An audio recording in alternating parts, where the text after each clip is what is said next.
this is the day that He rested. A day that we gather to worship God who created, who saved us. Kaya di ko na kayo tatanungin kung handa na ba kayo. Dapat bago pa lang pumunta rito, ay handa na kayo. Dapat sabik na kayo. Dapat di na kayo sinasabihan pa na itaas ang mga kamay. Napawalakpak para kay Lord. Let us go and worship Him 101% of our lives kasi Siya ang lumikha sa atin. Tayo ay Kanyang mga nilikha, kaya tayo ay dapat magpuri sa Kanya. Amen. Kaya ngayong hapon, sama-sama tayong magpuri, umawit sa ating nag-iisang Diyos. Hallelujah! Hallelujah! Tunay nga na ang umagang ito ay pagdiriwang ng Kanyang kabutihan. Hallelujah!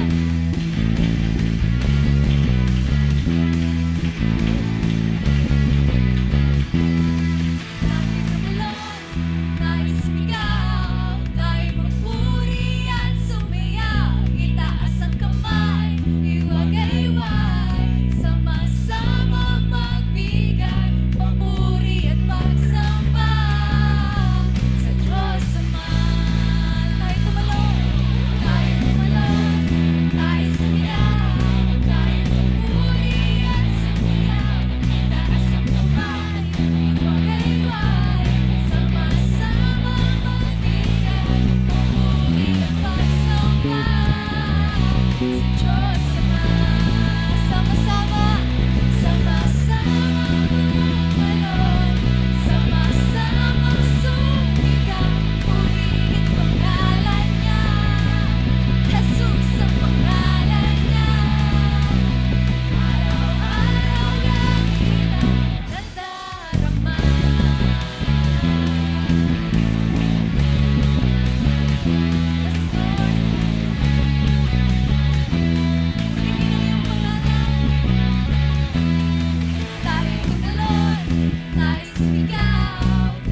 karapat-dapat ng aming pagsamba.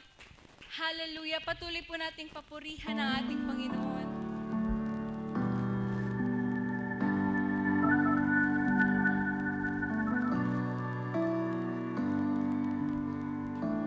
Hallelujah, Lord.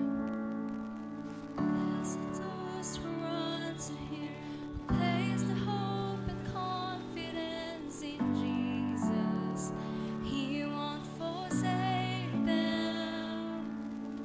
Blessed those who seek His face, who bend the knee and fix their gaze on Jesus. They won't be shaken.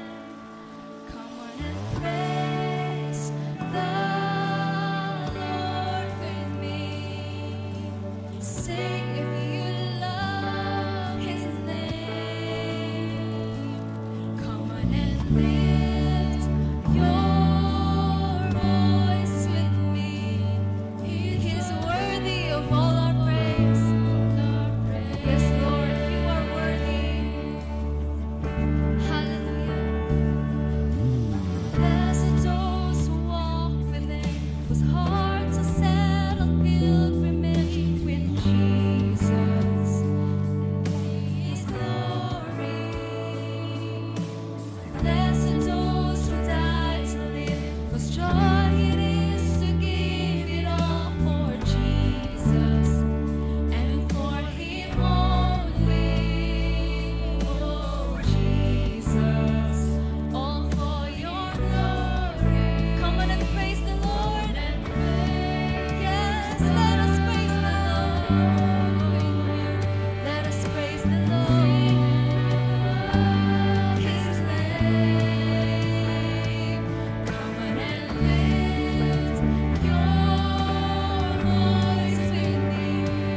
He's worthy of all our praise.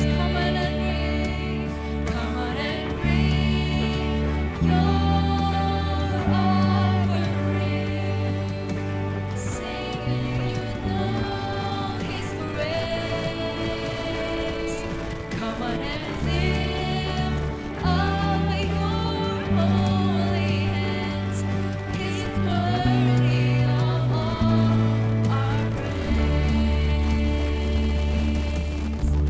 Bless God in the sanctuary. Bless God in the fields of plenty. Bless God in the darkest valley. Every chance I get, I bless your name. Bless God when my hands are empty. Bless God with the grace that calls me. Bless God when nobody's watching. Every chance I get, I bless your name. Bless God when the weapons for me. Bless God when the walls are falling. Bless God 'cause He goes before me. Every chance I get, I bless your name. Bless God 'cause He holds the victory. Bless God 'cause He's always with me. Bless God with nobody worthy. Every chance I get, I bless your name. Every chance I get, I bless your name. Every chance I get, come on and praise the Lord with me. Sing you love His name. Come on and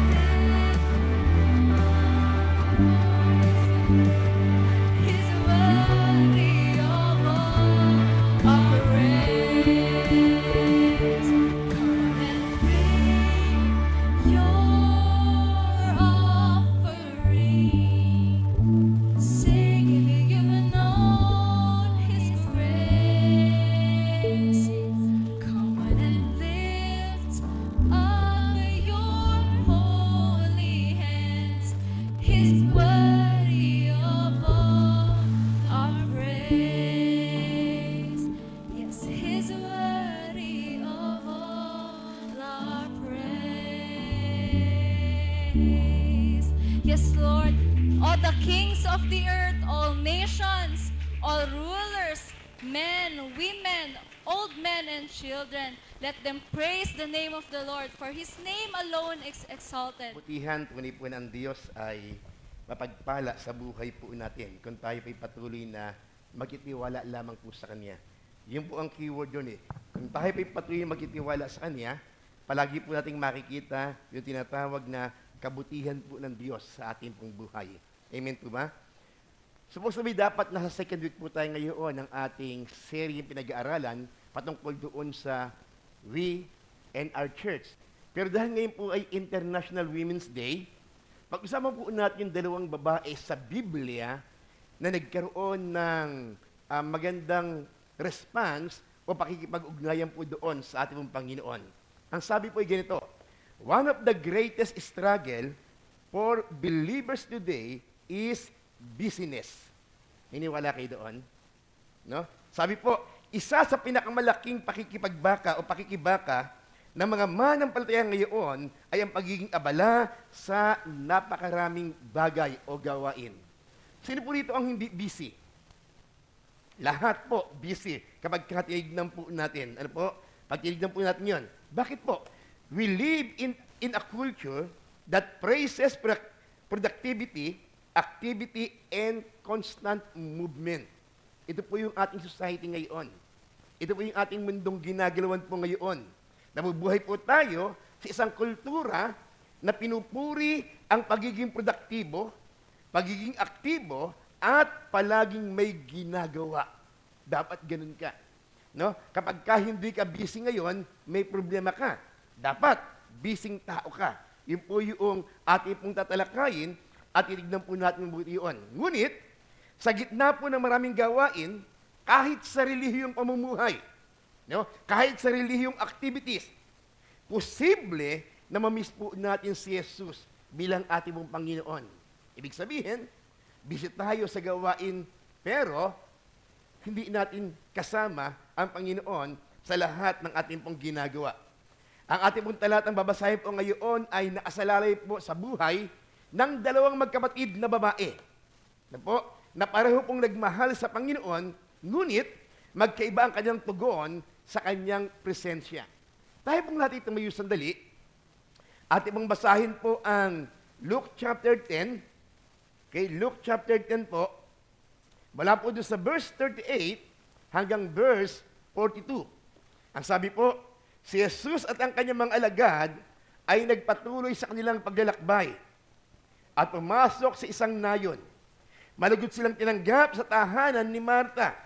May kapatid siyang si Maria na naupo sa may paanan ng Panginoon upang makinig sa kanyang itinuturo. Si Marta naman ay abang-abala sa paghahanda. Kaya't lumapit siya kay Jesus na nagsabi, Panginoon, baliwala po ba sa inyo na pinababayaan ako ng kapatid kong maghanda ng nag-iisa? Sabihan po ninyo siyang tulungan naman ako. Ngunit sinabi ng Panginoon sa kanya, Marta, Marta, nababalisa ka at abalang-abala sa maraming bagay. Ngunit isa lamang ang kailangan. Pinili ni Maria ang mabuti at ito'y hindi aalisin sa kanya. Ikaw ang magpala, Panginoon, sa talatang aming pong pagbulay-bulayin sa oras na ito. Dalangin namin, Panginoon, samahan mo kami. Dalangin namin, Panginoon, na ang salita may maging buhay, nakikilos at gagalaw sa aming mga puso upang magbibigay ng gabay, ng patnubay, ng pagtuturo, ng pagtutuwid sa amin, Panginoon. Kaya ang aming dalangin, Banal na Espiritu Santo, makapangyarihan sa lahat, samahan mo kami. Sa pangalan po ni Jesus, Amen and Amen. Tayo pong lahat ay makupo na. Ang context po natin, kapag tinignan po natin, ito po yung ministry journey ng ating Panginoon Kristo patungo po sa bayan po ng Jerusalem. Ano po? Kung saan nabanggit po niya ang parable po ng The Good Samaritan.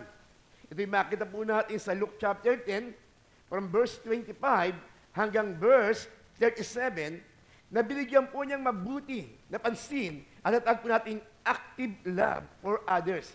Yung magpapakita ng pag-ibig sa ibang tao. Pag-ibig po natin mabuti, as sinasabi po ng talata. Pero makita po natin, si Lucas po ay nagbigay po ng balancing turo. Di po? Sa paglilingkod at pakikinig sa ating Panginoon. Ang The Good Samaritan po ay nagpakilala po ng kahalagahan ng paglilingkod. Di po? Ipinakita ng The Good Samaritan ang kahalagahan ng tinatawag na paglilingkod. Sa Luke chapter 38 hanggang chapter 10, verse 38 hanggang verse 42, ipinakita ang kahalagahan ng pakikinig sa ating pong Panginoon. No? Tinatawag po nating devotion sa ating pong Panginoon. At ngayon po, makita po natin ang kahalagahan po nitong dalawa po ito sa harapan ng ating pong Panginoon.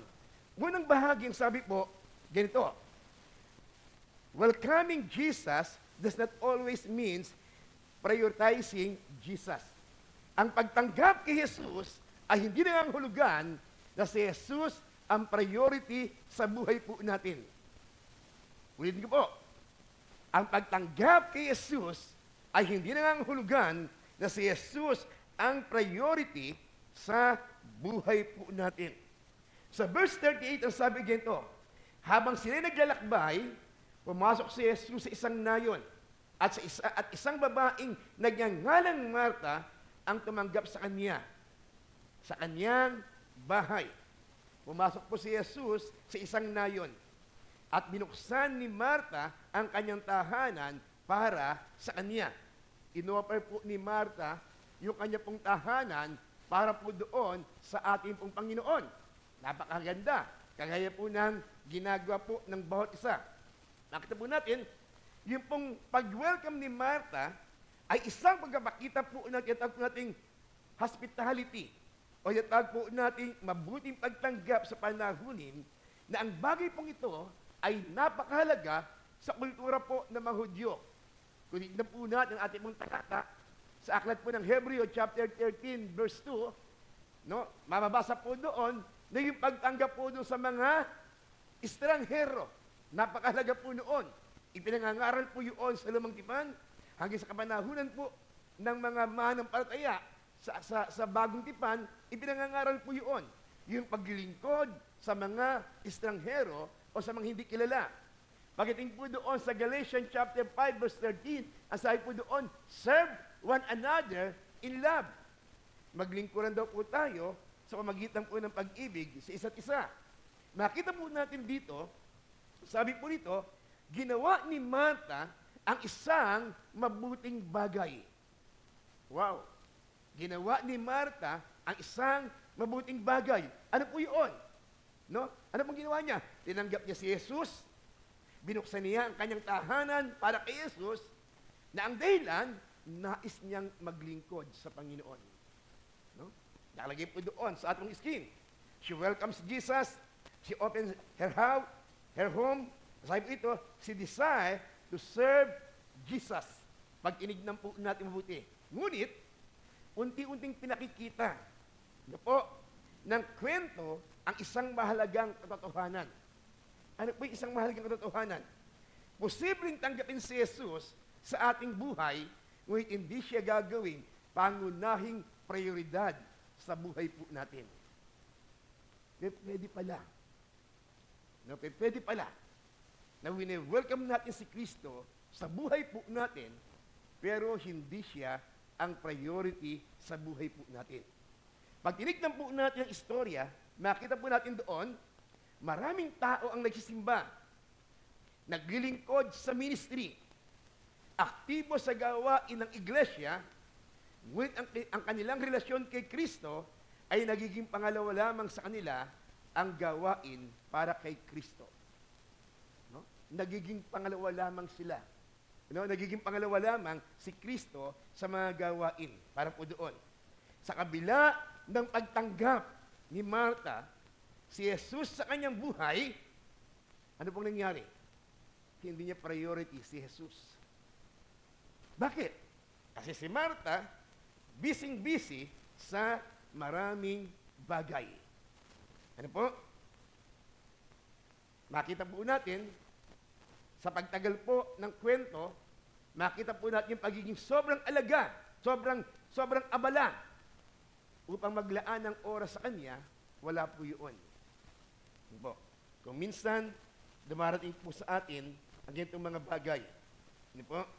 Sa sobrang busy po natin, wala po tayong panahon na mag-spend ng oras para po doon sa Panginoon. Gaano tayo ka-busy? No? Kagaya po ba tayo ni Martha? Hindi masamang maglingkod. Mahalaga yun. Sabi nga po natin doon sa Luke chapter 10 hanggang verse 37, yung the Good Samaritan, ang paglilingkod ay napakahalaga. Pero, kung minsan dumating po yung pagkakataon, naabala tayo sa maraming bagay, pero hindi tayo nagbibigay ng panahon para po doon sa ating Panginoon. So, unang bahagi, ang sinasabi po natin dito, ang pagtanggap kay Jesus ay hindi laging nangangahulugan. Siya ang prioridad para po sa atin. Kaya ang tanong po, sino po ang prioridad po natin? Ibang pagiging busy natin? O ang Panginoon sa buhay po natin, ang sabi po ng verse 38, kapag katignan po natin. Sa verse 39, sa pangalawa, ang sabi po ganito, sitting at Jesus' feet is the posture of a true disciple. Diba? Ang pag-upo daw po sa paanan ni Jesus ay nagkapakita ng isang tunay na alagad. Verse 39, ang sabi po ng talata ganito, at may kapatid siyang tinawag na Maria na umupo sa paanan ng Panginoon at nakinig sa kaniyang turo. Pinili ni Maria ang ibang posisyon. Anong kanyang pinili? Ang maupo at makinig sa ating pong Panginoon. Nung sinaunang panahon, ang salitang umupo sa paanan, ang ibig sabihin po noon ay pagiging alagad o pagiging disipulo. Makikita po natin yan sa aklat po ng Acts chapter 22, verse 3, na kung saan ginamit itong salitang ito ni Pablo, at ang sabi po ni Pablo, siya daw po ay nakaupo sa paanan ni Gamaliel. Ang ibig sabihin po, si Pablo ay alagad o apostol ni Gamaliel. Ang teacher po niya ay si Gamaliel. Makita po natin yun. Ito rin po yung ginawa ni Maria ng oras po ito. Siya po ay umupo, saan? Sa paanan ng ating pong Panginoon. Pag makita po natin dito, may ginawang kakaiba si Maria. Inilagay niya ang sarili bilang isang tagapakinig. Ibinigay niya ang buong atensyon kay Jesus. Ginawa niyang mas mahalaga ang salita ni Jesus kaysa sa ibang mga bagay. Wow! Ginawa niyang mahalaga ang salita ni Jesus kaysa sa ibang mga bagay. Naunawaan ni Maria ang isang bagay na nakalimutan ni Martha. No? Si Martha, busy-busy. Pero meron siyang nakalimutan. Ano po yung nakalimutan niya? No? Yung isang bagay na umupo at makinig para po doon sa ating Panginoon.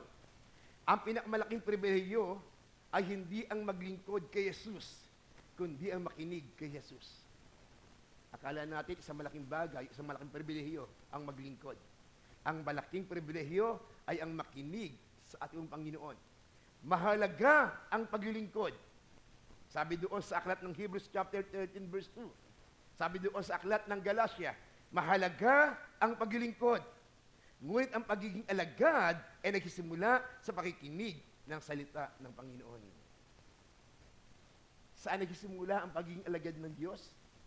Sa pakikinig, hindi sa paglilingkod.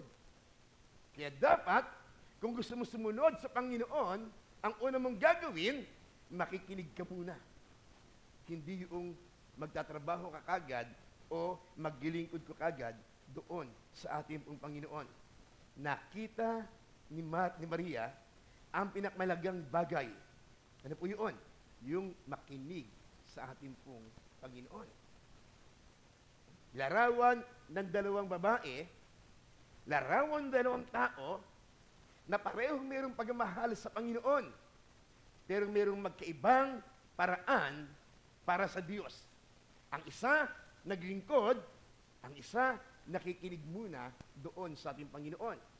Unang bagay, ang sinabi po natin sa unang pagkakataon, simple po lamang. Ang pagtanggap kay Jesus ay hindi lagi nangangahulugang siya ang prioridad. Pangalawa, ang sasabi po natin, ang pag-upo sa paanan ni Jesus ang tanda ng tunay na alagad. Sa pangatlong bagay, pag tinignan po natin sa verse 40, ang sabi po na sa verse 40, ngunit si Martha ay abalang-abala sa maraming paglilingkod. Ang sabi po rito, busyness can distract us from what matters most. Ano po yun? Ang labis sa pagiging abala ay maaaring makadistract sa atin sa pinakamahalaga. Ang pagiging abala, nagbibigay ng distraction para hindi po natin makita kung ano ang pinakamahalaga. Sabi po ito, ngunit si Martha ay abalang-abala sa maraming paglilingkod. Pansinin po natin salitang mahalaga o mahalagang salita, na-distract. Ano bang ibig sabihin ng salita pong na-distract? No? Ang ibig sabihin po ng salitang na-distract means to be pulled in different direction. Means na-distract ka. No? Nag-iba yung direction na pupuntahan mo. Bakit? Kasi na-distract ka sa maraming mga pangyayari. Ano po, yun po yung nangyari po sa kanya. Sabi ko ito, kahit ang mabuting bagay ay maaaring maging mapanganib sa distraction kung papalitan nito ang pinakamahalagang bagay. Ano yung pinakamahalagang bagay? Ang makinig ng salita ng ating Panginoon. Sinasabi po ng ating talata, ano po?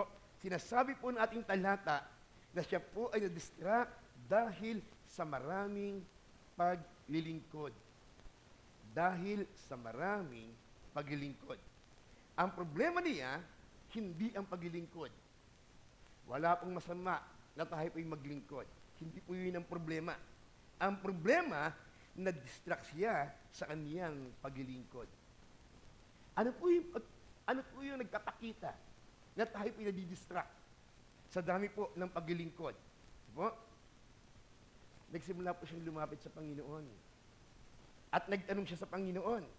Ang sabi niya, Panginoon, wala po ba kayong pakialam na iniwanan ako ng kapatid ko upang maglingkod mag-isa? Sabihin ninyo sa kanya na tulungan ako. Napansin kung ano ang nagagawa ng sobrang pagkaabala. Anong nagagawa po ng sobrang pagkaabala? No? Ano po ang nagagawa ng sobrang pagkaabala? Number 1, pagkainis sa maraming tao. Nagsimula na pong mainis si Martha.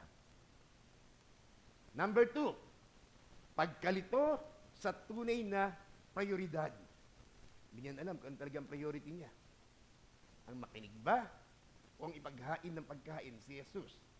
Pangatlo, isang banayad na reklamo laban kay Jesus. No?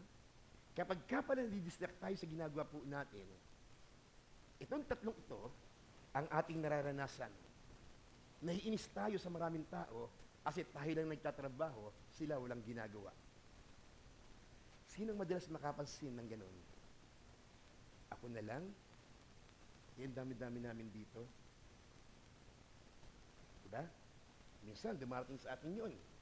Kapag nadidistract tayo sa ating Panginoon, kapag hindi natin ginagawang priority. Pangalawa, nalilito tayo. Ano ba talaga ang prioridad natin? Ang makinig sa Diyos o ang gawin yung mga bagay niyon? At madalas, sinasabi sa Aklat ng Tesalonica, ano mang ating ginagawa natin para sa kapurihan ng ating Panginoon. Sandali, yung ginagawa ba natin ay para sa kapurihan ng Panginoon o para sa kapurihan natin? Pangatlo, nagsisimula tayong magreklamo. Panginoon, pagod na ako. Yung iba naman, wala bang nangyayari sa ginagawa ko? Yun po yung naranasan po natin. Ito po, ganyan din ang nagagawa ng pagiging sobrang abala sa atin. Nagkakaroon tayo tinatawag na, actually, ang tawag po natin dito, kapag tinignan po natin ay spiritual distracted. No? Spiritually distracted po tayo. Balikan po natin. Nagiging mainit ng ulo natin sa iba. Pangalawa, nawawala ang ating kagalakan.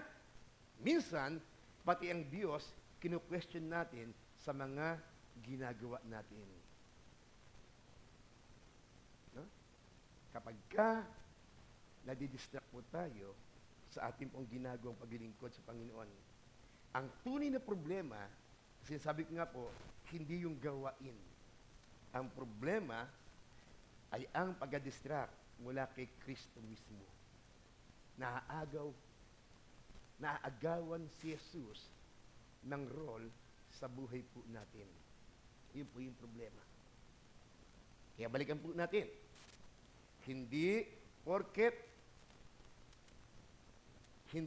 tinanggap natin si Jesus, nangangahulugan na siya ang priority sa buhay natin.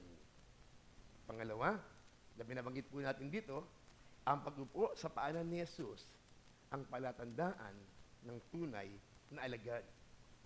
Ang labis sa pagiging abala ay maaaring makadistract sa pinakamahalaga. Pang-apat, sabi po rito, Jesus calls us back to what is truly necessary.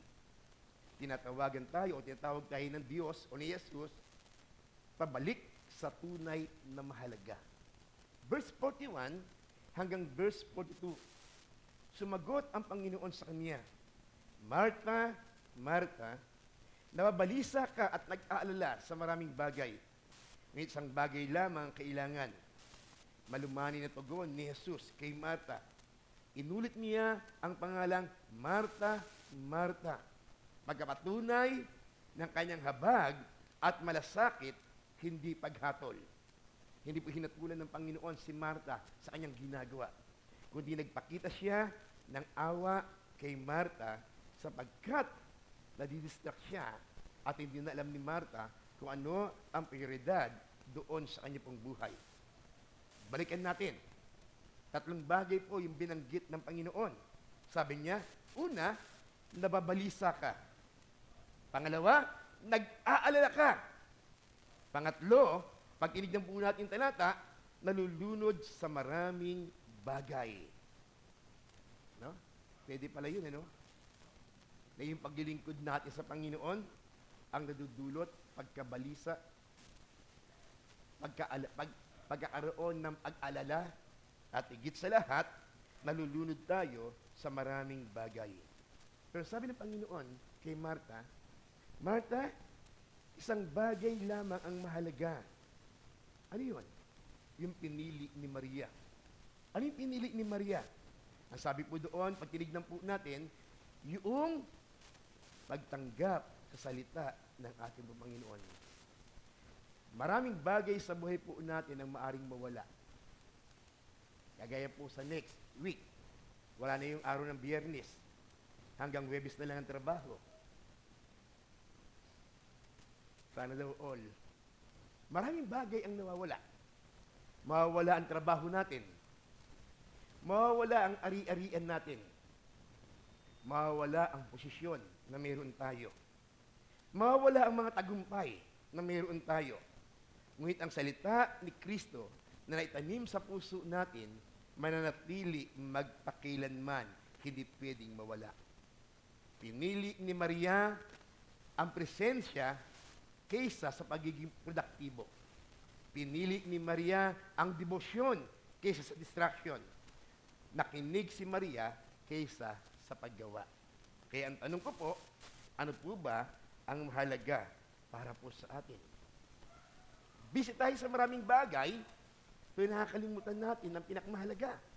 Sabi nga po, na palagi nating narinig, busy tayo sa kaharian, pero hindi tayo busy doon sa hari mismo. No? Ang sinasabi po natin dito, na pangunahing katotohanan, ang nais ng Panginoon, ang buhay Kristiyano, umuupo sa paanan ni Jesus. Nakikinig sa kanyang salita. Pagkatapos, tumayo upang maglingkod sa kanya.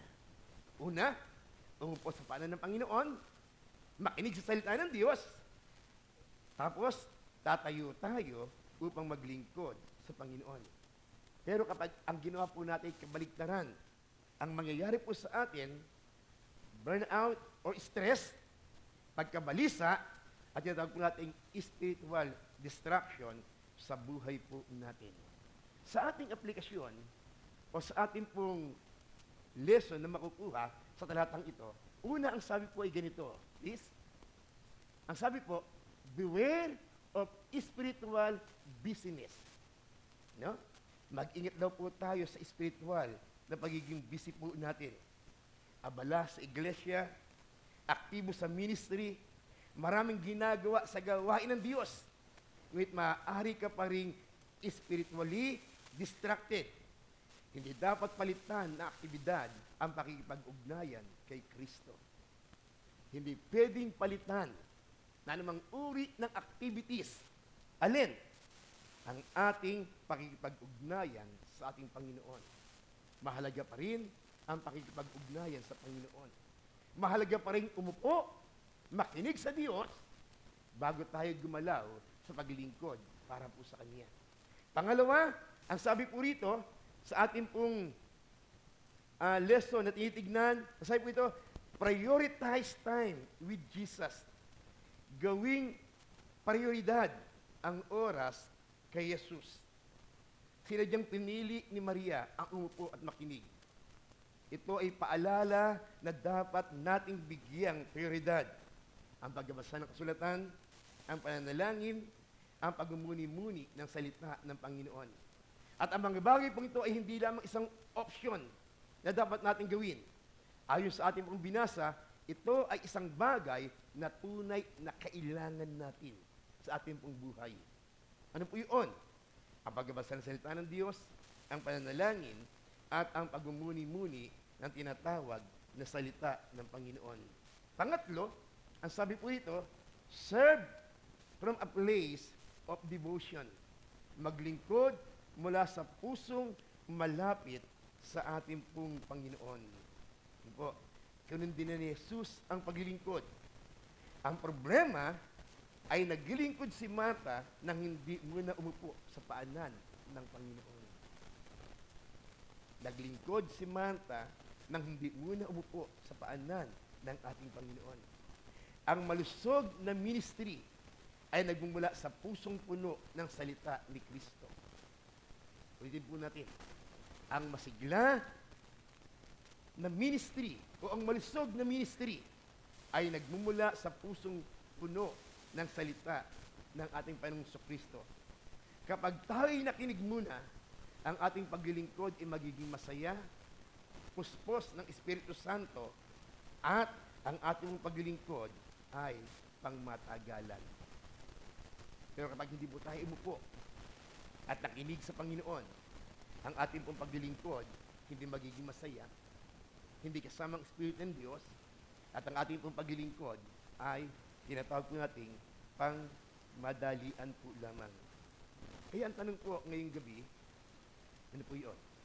Ang buhay po ba natin ay puno-puno po ng responsibilidad, ng maraming gawain, o mga distraction? Ano po ang buhay po natin? Yun ba yung priority para po sa atin?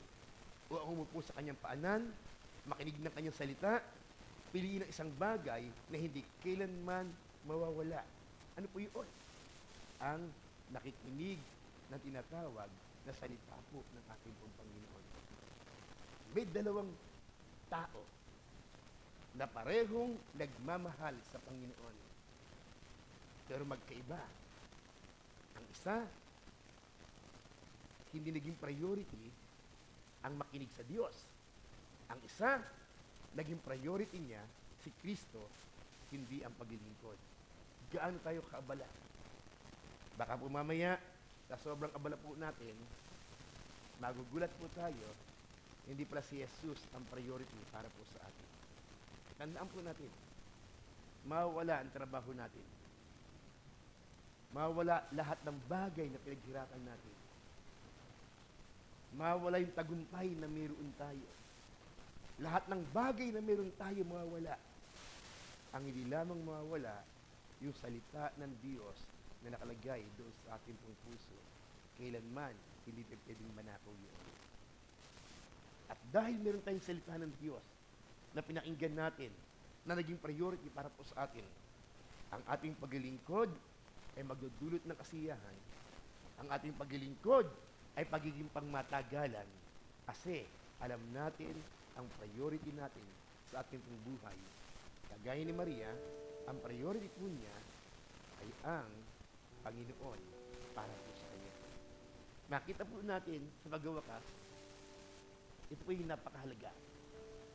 Umupo tayo sa paanan po niya, nakinig niya kanyang salita, pagkatapos titindig tayo at gagawin po natin ang tinatawag na paglilingkod. Dalangin ko po, ang istorya ng magkapatid na si Matt at si Maria ay magbigay po sa atin ng paalala. Para kapag dumating po yung pagkakataong busy tayo sa maraming bagay, hihinto tayo sandali. At aalamin natin, ano ba ang priority ko? Ang magtrabaho o ang makinig sa Panginoon? Inuulit ko po, hindi po masamang maglingkod. Hindi masamang magtrabaho. Pero kapag nawala si Kristo sa ginagawa po natin, ang lahat ng bagay po na iyon ay hindi po magiging kapakipakinabang para po sa atin. Tayo pong lahat ay yumaklok at tayo po'y manalangin. Panginoon, sa oras po ito, siyasatin mo, O Diyos, ang aming mga puso. Kasi po, Panginoon, marami sa amin pagod na. Meron na nga po nagreklamo. Meron nang nagtuturo. Meron nang punong-puno ng inis. Punong-puno ng galit. At marami na kami nakikitang mga tao na walang ginagawa. Sa pagkakataon ito, Panginoon, lumalapit kami sa iyo. Siyasatin mo ang aming puso. Baka po nagiging busy kami sa maraming bagay. At dahil doon, O Diyos, nadidistra kami. Hindi namin nakikita kung ano ang priority namin. Ang priority namin, Panginoon, ay upo at makinig, Panginoon, sa iyong salita. Ngayong hapon, Panginoon, magpaalala ka sa amin. Ngayong hapon, Panginoon, kagaya ng ginawa mo kay Martha, tawagin mo kami na manumbalik kami sa dapat namin gawin. Ang makinig sa iyong salita bago kami maglingkod, bago gawin namin ang maraming bagay. Kasi kapag ang iyong salita ang laman ng aming puso, maglilingkod kami ng may kasiyahan, maglilingkod kami ng may kagalakan, maglilingkod kami na walang pagkapagod, maglilingkod kami ng pangmatagalan, Panginoon. Ngayong hapon, Panginoon, dumalaw ka sa aming kalagitnaan. Magpaalala ka. Magpaalala ka, Panginoon. Baka kagaya na po kami ni Martha. Hindi ko ang priority. Kundi ang aming ginagawa. Hallelujah.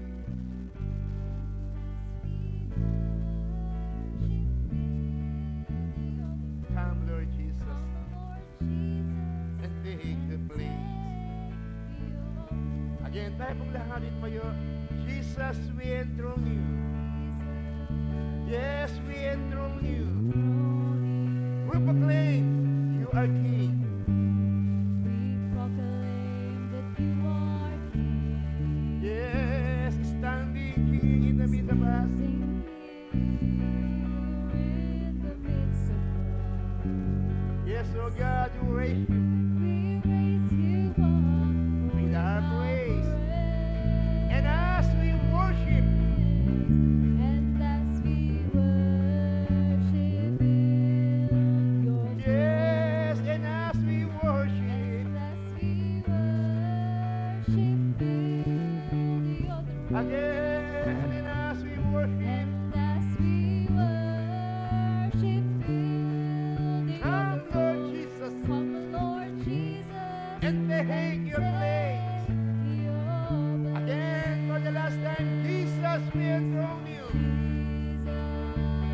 Yes, we enthrone you.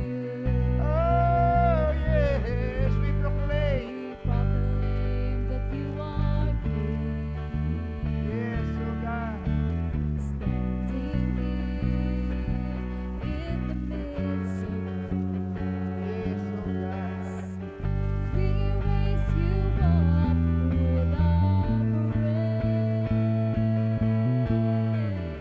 And as we worship, and as we worship,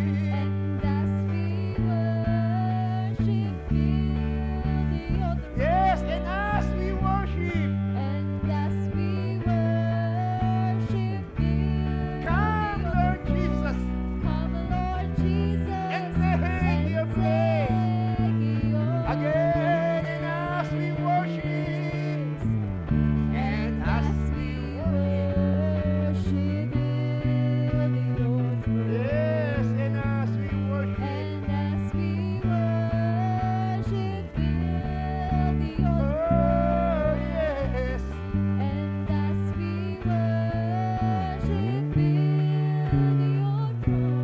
come, Lord Jesus, and take your place. Let us worship the Lord right now. Yes, oh God. We worship you, we worship you. Oh Lord, take your place, oh God, right now. Oh, hallelujah. Let us worship the Lord right now. Hallelujah, hallelujah, hallelujah. Oh, we worship you. We glorify your name, oh God. We sing praises unto you. Hallelujah. Yes, oh God. Yes, oh Jesus. And as we worship in your throne. Yes, oh God, yes. Oh, hallelujah, hallelujah. Come, Lord Jesus, come. Oh, yes, oh God, yes. We worship you. We magnify your name. Yes, oh God. Oh, and as we worship in your throne,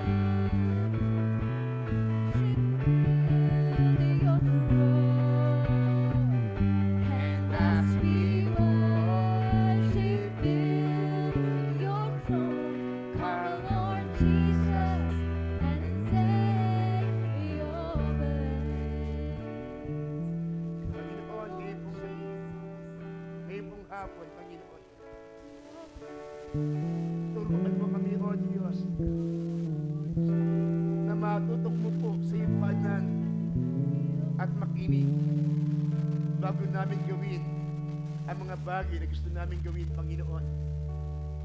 Hindi lamang ang mga bagay na paglilingkod, maging ang mga bagay patungkol sa aming mga buhay, Panginoon, na bago kami gumawa ng desisyon, na bago namin gawin ang mga bagay-bagay na yun, ang una namin gagawin, Panginoon, uupo kami sa iyong banal na harapan at makikinig sa iyong tinig. Pagpalain mo, Panginoon, ang gabing ito. Sa pangalan ni Jesus. Amen and amen. Oras na naman po ng ating tithes and offering.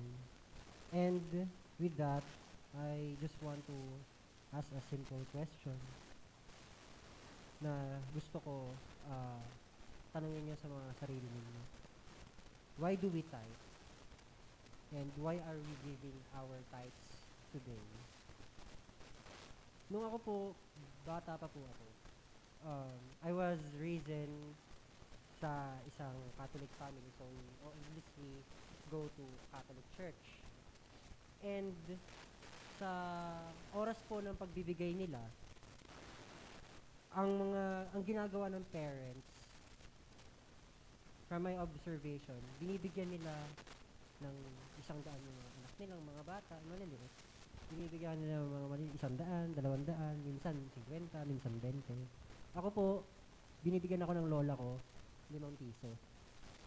And, habang yung mga batang yon nagbibigay sila, syempre tuwang-tuwa sila. Pero, it's very risky kasi hindi nila alam kung bakit sila nagbibigay. And, yung mga batang yon very sa paglaki nila, sa pagtanda nila, they just give sa church without knowing the right amount, yung right amount ng pagbibigay, without knowing the purpose ng pagbibigay. So, yung question na pinapatanong ko sa inyo kanina, dapat alam natin kung ano yung reason, ano yung purpose ng pagbibigay natin. Because it is really risky na clueless tayo sa pagbibigay. Yung kagaya ng relatable sa lesson kanina na bigay lang ng bigay without knowing na ito ay, yung pagbibigay ito ay galing sa Word of God. Ito ay utos ng Panginoon. So before we give, we should tithe with purpose. Whether is this love, obedience to God, or a form of worship to God, or simply being thankful to God. So, we should know our purpose of tithing. And if we are ready, let us pray. Father in heaven, we praise you, Lord, for you are the creators of the heavens and you're the creator of the heavens and the earth. Ikaw ang nagbibigay sa amin ng hanap buhay namin. Ikaw ang nagbibigay ng aming mga finances. And as we give our tithes and offer them to you, please instill in our hearts the reason why we are giving this to you right now. Thank you, Lord, sa nagdaang linggo na binigyan niyo po kami ng lakas na makapagtrabaho, na makapagbigay ng Amen. mabigay sa inyo yung trabaho na inatas nyo para sa amin. And Lord, we pray na sa pagbibigay, mapagpurihan ka. Sa pagbibigay namin, maipakita namin yung pagmamahal namin sa iyo. Yung obedience namin sa iyo, and yung knowledge na alam namin kung bakit kami magbibigay. Maraming salamat po, Panginoon, sa blessings and provisions ngayong araw na ito and sa nagdaang linggo. We give you back all the glory and praises. In Jesus' name we pray. Amen and amen. Sabay-sabay po tayong magbigay para po sa Panginoon dito po sa harapan. And yung mga iba po, pwede po tayo mag-send sa ating bank account, Metrobank, or GCash number po. Gabayan mo kami sa aming pag-uwi, Panginoon. Pagpalain ang aming mga tahanan, ang aming mga pamilya. Gamitin mo kami, Panginoon, maging daluyan ng iyong pag-ibig at ang Ebanghelyo sa buhay ng iba, Panginoon. At ang aming dalangin, O Diyos, magbigay kami ng kaluguran sa iyong dakilang pangalan. Ama, patuloy mo kami bigyan ng kagalakan habang naglilingkod sa iyo, Panginoon. Patuloy kang maglagay ng kagalakan sa aming mga puso. At patuloy, Panginoon, bigyan mo kami ng kasabigan sa iyong muling pagbabalik. Sa gayong bagay, Panginoon, makikita ng maraming tao na ang aming Diyos na pinaglilingkuran, mabuti at nagmamalasakit sa mga taong nagmamahal sa Kanya. Pagpalain mo, Panginoon, ang gabing ito sa pangalan po ni Jesus. Amen. Amen.